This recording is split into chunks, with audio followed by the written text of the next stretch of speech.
Muito boa noite, queridos. A paz do Senhor, que Deus esteja abençoando a sua vida, a sua casa, a sua família. Mais uma vez nós temos esse privilégio abençoado, privilégio gostoso de estarmos juntos para meditarmos na palavra do Senhor. Eu quero falar um pouquinho hoje sobre igreja. Talvez você seja daqueles que anda entusiasmado. Olha, pastor, como que a igreja está crescendo no mundo. Pastor, como a igreja está em movimento. Pastor, como a igreja está fazendo a vontade e a obra de Deus. Olha, meu querido irmão, minha querida irmã, com todo respeito aos nossos amados pastores, parceiros de ministério, apóstolos, bispos, padres, a todos os líderes, não é, da igreja no mundo, com todo respeito, a igreja está muito aquém do que Deus deseja para ela e através dela. E eu quero te convidar para meditar nesse texto da palavra do Senhor, onde nós vamos compreender claramente isto. Tá certo? Mas antes, lógico, vamos orar. Curva a sua cabeça se você puder, se você não puder, mesmo fazendo aí, as suas obrigações, ore com a gente. Amém? Não é pecado orar de olho aberto, não. Pecado é não orar, é deixar de orar. Vamos orar? Pai Santo, em nome de Jesus, Pai, eu quero em primeiro lugar, debaixo da autoridade que há do nome de Jesus, abençoar a vida do teu filho, da tua filha, declarando, Pai, sobre ele a tua bênção, a tua provisão, o teu favor. Ó Pai, eu não estou aqui lhe pedindo que faça a minha vontade, a vontade dele, mas que o Senhor faça a tua vontade, que é boa, perfeita, é agradável na vida do teu filho, da tua filha e na minha vida. Mas, Pai, a tua palavra diz que nós deveríamos colocar diante do Senhor todas as nossas ansiedades, necessidades, e isto sim, meu Pai, queremos fazer com a graça do Senhor Jesus Cristo. Olha para as nossas necessidades, olha para tudo aquilo que está incomodando o teu filho, a tua filha, perturbando, trazendo preocupação, ansiedade. Deus, olha para aquilo que tem trazido até mesmo medo, perturbação. Senhor, vai repreendendo toda a força do inferno e vem manifestar a tua graça sobre cada um dos teus filhos e filhas. Agora, quando estaremos mais uma vez diante da tua santa e viva palavra, fala conosco pelo teu Espírito Santo, nos instrui acerca da verdade do Evangelho. Ó Pai, enquanto damos ouvidos à tua palavra, vai de encontro a cada lar, a cada família, a vida de cada homem, mulher, jovem, criança, adolescente, e opera o teu milagre, Pai. Visita aquele que está no hospital, aquele que está, quem sabe, numa penitenciária, numa cela, numa prisão, aquele que está numa prisão emocional, sentimental, aquele que está numa prisão, ó Deus amado, de uma enfermidade psicossomática da alma, opressão, depressão, síndrome do pânico. Pai, vai de encontro a cada família sendo atacada pelo diabo, cada casamento, Deus, a vida de cada jovem no vício, na prostituição. Deus, entra com a libertação, com a cura, com a tua provisão, com a tua bênção. E fala conosco mais uma vez através da tua palavra, Pai, em nome de Jesus Cristo, nosso Senhor. Amém e amém. Você crê? Creia, Deus ouve as nossas orações. A palavra do Senhor diz: toda a carne virá a ti, porque tu és um Deus que ouve as orações. Mas deixa eu ler esse texto bíblico para você, preste bastante atenção. Ah, meu Deus, que calor! Essa cidade de Itabirinha é uma bênção, é quente demais. Preste atenção. Ezequiel, capítulo 22, a partir do verso de número 17, diz assim: E veio a mim a palavra do Senhor, dizendo: Filho do homem, dize à casa de Israel: a casa de Israel se tornou para mim em escória. Todos eles são bronze, estanho, ferro, chumbo no meio do forno. Em escória de prata se tornaram. Portanto, assim diz o Senhor Jeová: pois que todos vós vos tornaste em escória, eis que eu vos ajuntarei no meio de Jerusalém. Como se ajuntam a prata, o bronze, o ferro, o chumbo e o estanho no meio do forno, para assoprar o fogo sobre eles, a fim de se fundirem. Assim vos ajuntarei na minha ira e no meu furor, e ali vos deixarei e fundirei. E congregar-vos-ei e assoprarei sobre vós o fogo do meu furor, e sereis fundidos no meio dela. Como se funde a prata no meio do forno, assim sereis fundidos no meio dela. E sabereis que eu, Senhor, derramei o meu furor sobre vós. E veio a minha palavra do Senhor, dizendo: Filho do homem, diz-lhe, tu és uma terra que não está purificada, que não tem chuva no dia da indignação. Conjuração dos seus profetas há no meio dela, como um leão que ruge, que arrebata a presa. Eles devoram as almas, tesouros e coisas preciosas tomam. Multiplicam as suas viúvas no meio dela. Os seus sacerdotes transgridem a minha lei e profanam as minhas coisas santas. Entre o santo e o profano não fazem diferença. E de meus sábados escondem os seus olhos, e assim sou profanado no meio deles. Os seus príncipes no meio dela são como lobos que arrebatam a presa, para derramarem o sangue, para destruírem as almas, para seguirem a avareza. Seus profetas têm feito para eles reboco de cal, não adubada. Vendo vaidade, profetizando-lhes mentira e dizendo: assim diz o Senhor Jeová, sem que o Senhor tivesse falado. Ao povo da terra oprimem gravemente e andam roubando, fazem violência ao aflito e ao necessitado, e ao estrangeiro oprimem sem razão. Busquei dentre eles um homem que estivesse tapando o muro, que estivesse na brecha perante mim por esta terra, para que eu não a destruísse, mas a ninguém achei. Por isso eu derramarei sobre eles a minha indignação, com fogo do meu furor os consumi. Fiz com que o seu caminho recaísse sobre a sua cabeça, diz o Senhor Jeová. Talvez, meus amados irmãos, você diga, mas esse texto não tem nada a ver com a igreja, pelo contrário, tem tudo a ver. Está diretamente ligada à igreja e ao objetivo pelo qual Cristo colocou a igreja na terra. Querido, se não houvesse objetivo para a igreja, Cristo teria morrido na cruz e teria enviado os anjos para pregar o evangelho da salvação na cruz. Aliás, o apóstolo escreve que para isto os anjos atentaram, eles desejaram pregar o evangelho das boas novas. Mas Cristo deixou essa incumbência para a igreja. Você se lembra daquele texto lá de Isaías? O Espírito do Senhor está sobre mim, porque Ele me ungiu para quê? Para levar liberdade aos cativos, alegria ao que está triste, veste de alegria ao invés de cinza, esperança para os desesperançados, para anunciar as boas novas do Evangelho e o dia da visitação do nosso Deus. A igreja foi formada em Cristo, como corpo de Cristo, para uma função. E esse texto aqui de Ezequiel, Deus diz a Ezequiel, Ezequiel, a casa de Israel, e aí parafraseando, a igreja se tornou para mim em escória. Você entende o que é escória? Escória é aquele resto de metal que não pode ser aproveitado, que não tem valor, que não tem proveito. É isso que é escória.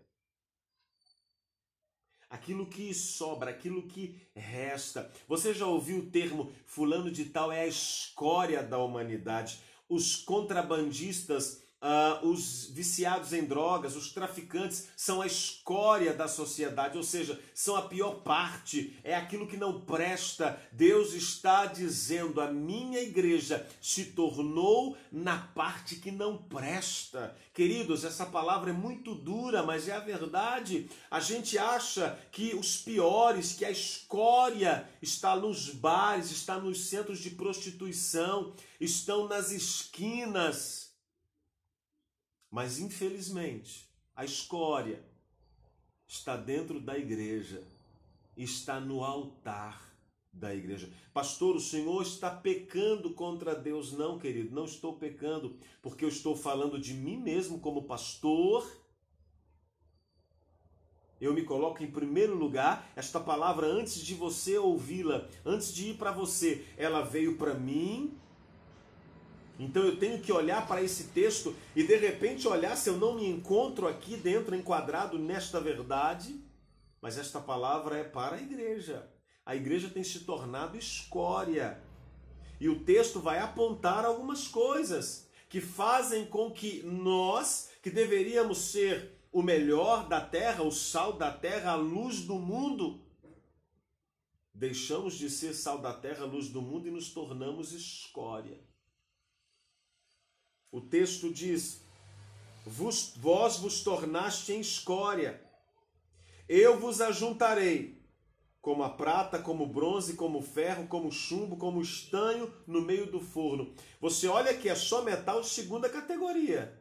O ouro e a prata nem entrou aqui. É só metal de segunda categoria. A fim de assoprar o meu fogo sobre eles. Querido, aqui tem algo interessante. O que faz, o que prova que eu de fato sou um crente, o que prova que eu de fato seja um pastor, não é você que está ouvindo esta palavra, não são as ovelhas que eu tive o prazer de pastorear ao longo desses anos, é o fogo do Senhor assoprado sobre mim. Aquele fogo que purifica a prata. Aquele fogo que tira exatamente a escória da prata para torná-la vistosa, brilhante. Mas o problema é que este fogo tem assoprado sobre nós, esse fogo tem descido sobre nós e tem sido descoberto que nós temos sido a escória. O texto vai apontar algumas coisas, preste atenção nisso. Tu és uma terra que não está purificada. Tu és uma terra que não está purificada.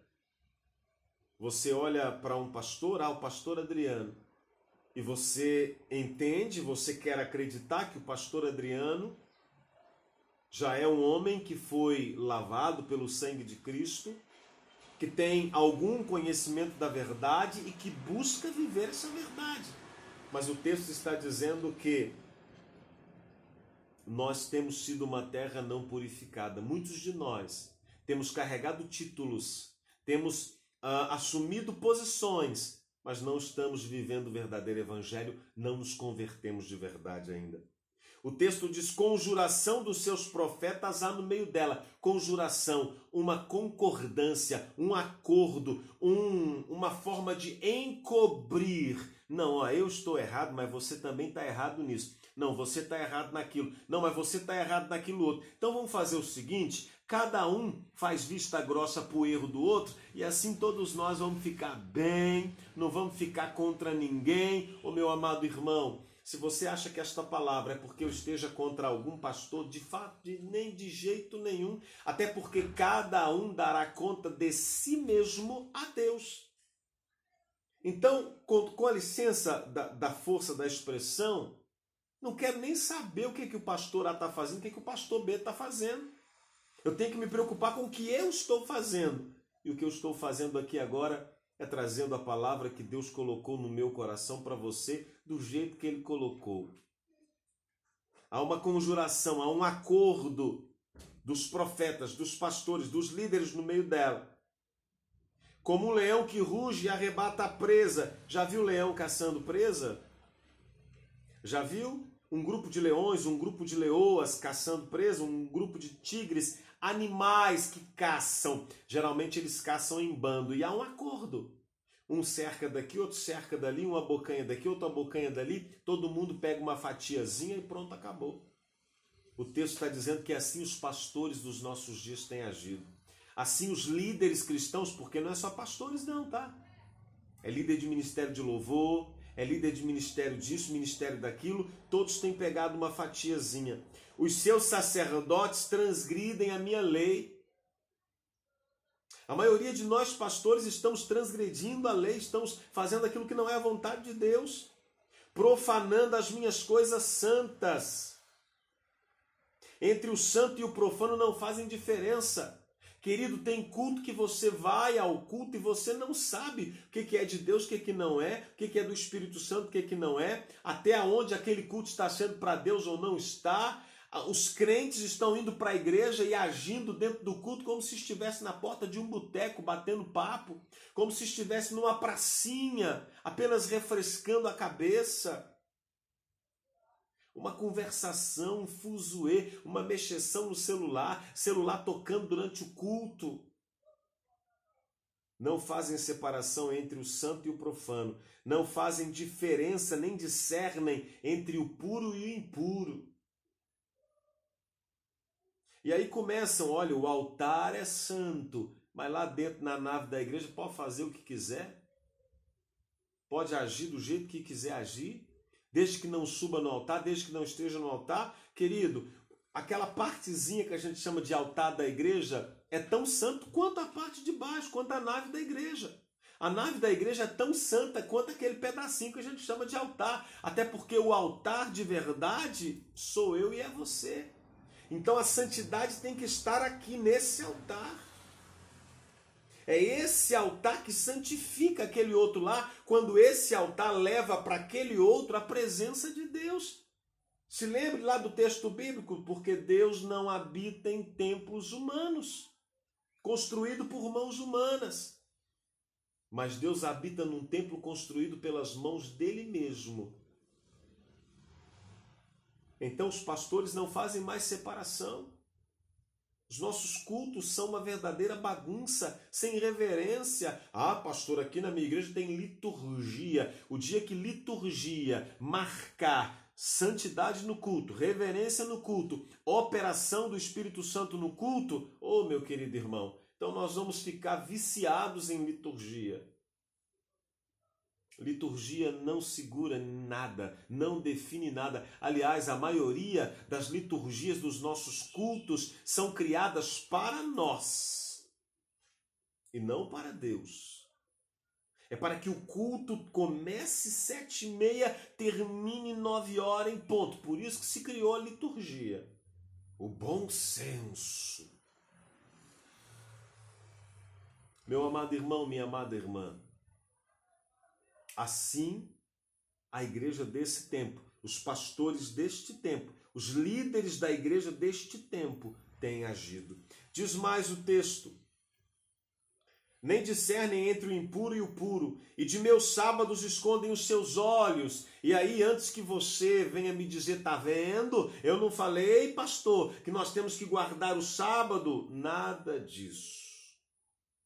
Vai lá em Atos dos Apóstolos. Quando os gentios começam a se converter, há um concílio em Jerusalém exatamente por causa desses problemas. E o que é que eles decidem? E diz eles: pareceu bem ao Espírito Santo e a nós, primeiro ao Espírito Santo, não vos impor nada mais além de que vocês se abstenham da prostituição, da carne sufocada e do sangue.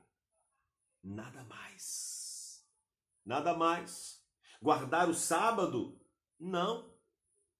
Ah, pastor, mas a igreja adventista do sétimo dia guarda. Glória a Deus. O apóstolo Paulo vai falar em sua carta: há pessoas que fazem separação, diferença entre dia e dia. Há pessoas que comem carne e outros que não comem. Quem come, come dá glória a Deus. Quem não come, não come dá glória a Deus.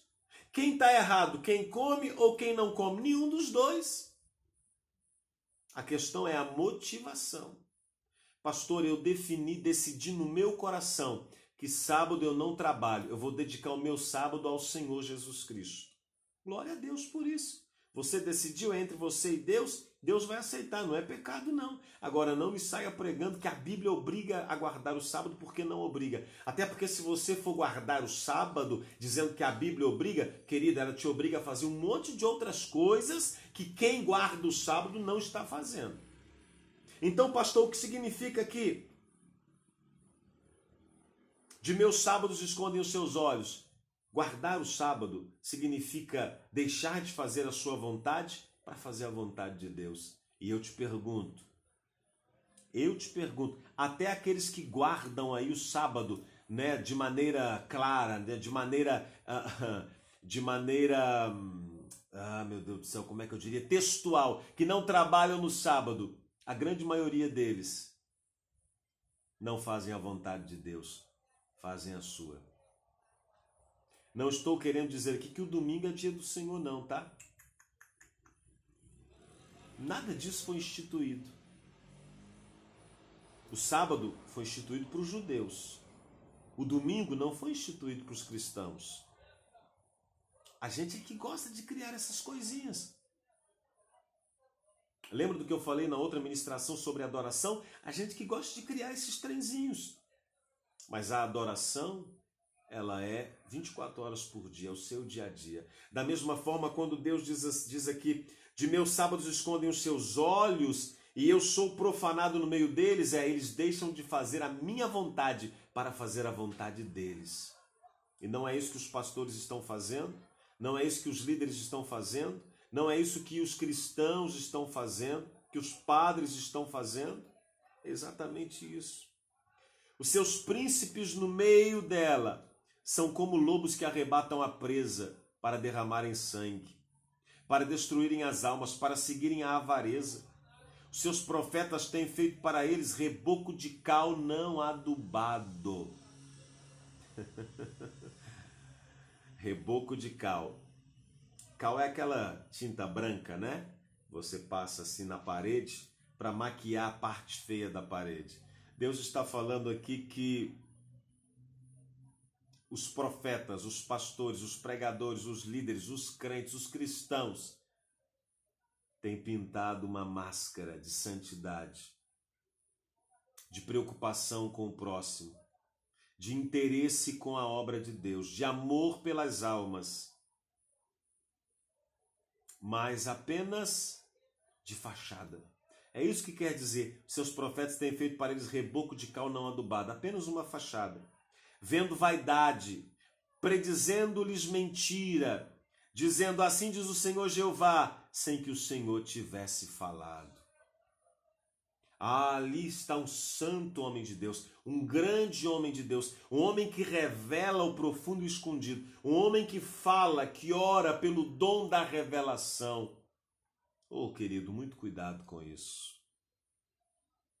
Muito cuidado com isso. Eu gosto de um texto de Lucas, se não me falha a memória, quando Jesus cura aquele paralítico que é descido pelo telhado. Se você prestar atenção no início do texto, a Bíblia vai dizer que ali estava uma grande multidão. Jesus estava na sua casa, que na verdade era a casa de Pedro, em Cafarnaum. E o texto diz que a unção estava com ele naquele dia para curar. Olha, se a Bíblia limita o homem Jesus, dizendo que naquele dia a unção estava com ele para curar, o que dá a entender que a unção de curar vinha sobre Jesus de acordo com a vontade do Pai. Afinal de contas é isso que Jesus fala, eu vim para fazer a vontade do meu Pai, e isso no contexto do Jesus homem. Quem somos nós, eu e você, para achar que eu posso revelar uma coisa de Deus na hora que eu quero? Eu não estou dizendo que não haja profetas hoje. Há profetas. Há homens e mulheres que com muito temor a Deus ainda estão sendo usados por Deus com a verdadeira profecia revelada. Porque a maior profecia está aqui, é a Bíblia. Mas há muitos que são verdadeiras paredes caiada, fachada, cheias de vaidade, que usam do dom, da unção, da autoridade, do nome, para fazer o que, pastor? O texto vai dizer: ao povo da terra oprimem gravemente, andam roubando, fazendo violência ao aflito e ao necessitado, e ao estrangeiro oprimem sem razão. Essa moda de, se tu sair da igreja, tu não tem a minha bênção. Eu não te abençoo. Fulano saiu da igreja sem a minha bênção. Ciclano casou sem a minha bênção. Eu não sabia, meus amados irmãos, que a gente tinha esse poder. Porque quando eu digo eu te abençoo em nome de Jesus, quem está abençoando é Jesus, não sou eu. Quando eu digo o espírito maligno que está agindo na vida dele ou dela vai sair em nome de Jesus, é o nome de Jesus que está fazendo, que está operando, é o poder de Cristo. Não sou eu. A pessoa que vem para a igreja ou que sai da igreja, ela precisa estar debaixo da bênção de Deus, não da minha bênção ou da sua bênção, não da bênção do homem. Até porque às vezes a pessoa está saindo da igreja que eu estou pastoreando porque eu estou errado, porque eu estou em pecado. Mas os pastores apontam o dedo e dizem: se sair, não vai com a minha bênção. E a mão do grande Jeová vai pesar. Meu irmão, vai pesar sobre você, vai pesar sobre mim, se não tomarmos posição, se estivermos errados e não reconhecermos isto. E aí os pastores, os líderes estão roubando, estão fazendo violência ao aflito e ao necessitado. A pessoa vem aflita, vem necessitada, precisando de um conselho, de uma oração, de uma ajuda, de um alimento. E a gente vira para ele e diz: pega tudo que você tem e coloca no altar. Eu não tenho nada, vai, faz isso, faz aquilo, trabalha, cata latinha, vende, traz, coloca no altar que Deus vai te dar em dobro, meu querido, minha querida irmã. A palavra de Deus diz que se nós nos encontrarmos com aquele que estiver fome e se estendemos a nossa mão para ele e disser: vai em paz, que o Senhor te abençoe e te sustente, mate a tua fome, sem dar para ele um prato de comida que ele necessita, a nossa fé não presta para nada. Então a igreja tem fugido ao seu propósito. A igreja tem fugido ao seu objetivo. A igreja tem sido uma igreja cheia de vaidade, de presunção, de arrogância e de egoísmo. Quem está dentro dela pensa só em si, faz tudo para si e aponta o dedo para quem está fora, dizendo: ali vai um pecador, ali vai uma pecadora, já está com o pé no inferno, já está no inferno de cabeça para baixo. Mas hoje mesmo eu estava conversando com um rapaz agora há pouco. E nós estávamos exatamente lembrando daquilo que Jesus fala para os fariseus. Eis que na verdade vos digo que vocês verão prostitutas, órfãos e publicanos assentados à mesa com Abraão, Isaque e Jacó, e vós lançado fora. Se nós, pastores, líderes, presbíteros, diáconos, apóstolos, bispos, não importa a nomenclatura, ministério de oração, ministério de louvor, líder de grupo, dirigente de jovens, de grupo de jovens, não importa a nomenclatura. E não importa nem se você tem ou não tem ministério. Se nós não estivermos de fato sendo igreja, cumprindo a função da igreja, a ira de Deus virá sobre nós. E não a terá como escapar dela. A palavra de Deus vai dizer lá em Pedro que a hora está chegando, a hora do julgamento, a hora do tratamento de Deus, a hora do juízo de Deus. E diz o texto que começa com a igreja, conosco, comigo e com você. E aí há uma pergunta: se começa por nós, qual será o fim daqueles que, conhecendo o Evangelho, são desobedientes ao Evangelho? O texto diz ainda: busquei dentre eles um homem que estivesse tapando o muro e estivesse na brecha perante mim por esta terra, para que eu não a destruísse, mas a ninguém achei. Deus está procurando intercessores, pessoas que, sendo igreja de Cristo, se coloquem à frente, entre o mundo e Cristo, não só para levar a palavra, não só para apontar o pecado, mas para dar o aconchego, o conforto, o carinho, o encorajamento, o cuidado, o sustento. Porque, afinal de contas, o pastor, quando cuida da ovelha e vê que a ovelha veio do meio do mato, cheio de espinhos, com um machucado, com uma ferida, ele não paga um sermão para a ovelha e fala para a ovelha: agora vai tirar esses carrapichos, vai tratar dessa ferida. Não, ele pega a ovelha, se for preciso ele carrega no ombro. Como a parábola das 100 ovelhas. Ele vai tirar os espinhos, ele vai tirar aqueles pelos, não é pelo que a ovelha tem, não é lã, né? Aquelas lãs que ficaram emboladas. Ele vai cuidar da ferida da ovelha, ele vai passar óleo na ferida da ovelha. E aí depois ele vai apontar para a ovelha o erro da ovelha. O que custou o erro da ovelha? Olha, o teu erro custou isso, isso, isso, isso. Você não pode errar mais. Esta é a postura da igreja. Mas a igreja está fugindo dessa postura.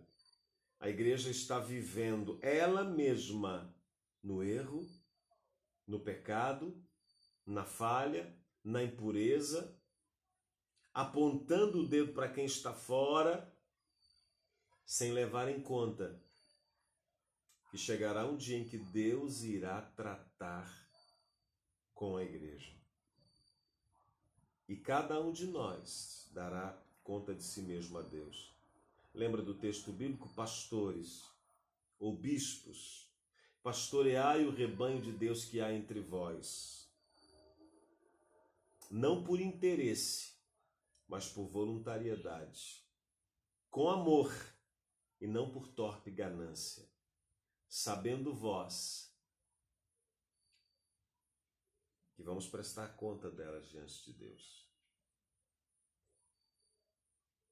E o mesmo se aplica para o cristão em geral. Se você está em Cristo, diz a palavra do Senhor, nova criatura tu és. As coisas velhas passaram, tudo se fez novo. É muito fácil para quem está no banco da igreja, na liderança de um grupo específico, de um ministério da igreja, apontar o dedo para o pastor também. Mas cada um de nós temos as nossas responsabilidades diante de Deus. E esse texto é muito claro. A igreja deixou de fazer a vontade de Deus. A igreja deixou de ser intercessora diante do homem e Deus. A igreja deixou de cumprir o papel dela na sociedade, que é de ser sal, é de ser luz, é de fazer diferença, é de criar um contraste, mas não esse contraste que tem sido criado. O contraste da igualdade, o contraste da adequação, a igreja se adequando a que o mundo requer, não para que a igreja seja mais frequentada, o culto precisa ser assim, assado, precisa ter aquilo, aquilo outro, porque aí vai atrair as pessoas. Engraçado, na África as pessoas andam até 3, 4 dias a pé para participar de um culto, assentado num toco, no meio do mato, sendo picado por mosquito, sem instrumento musical, com a barriga roncando de fome.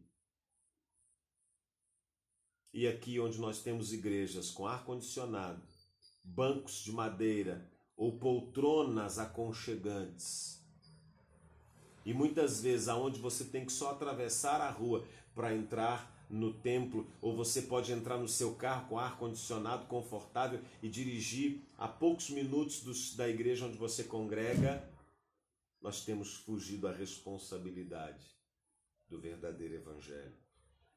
O texto diz, por isso, diante deste cenário todo que Deus estava vendo, por isso eu derramei sobre eles a minha indignação.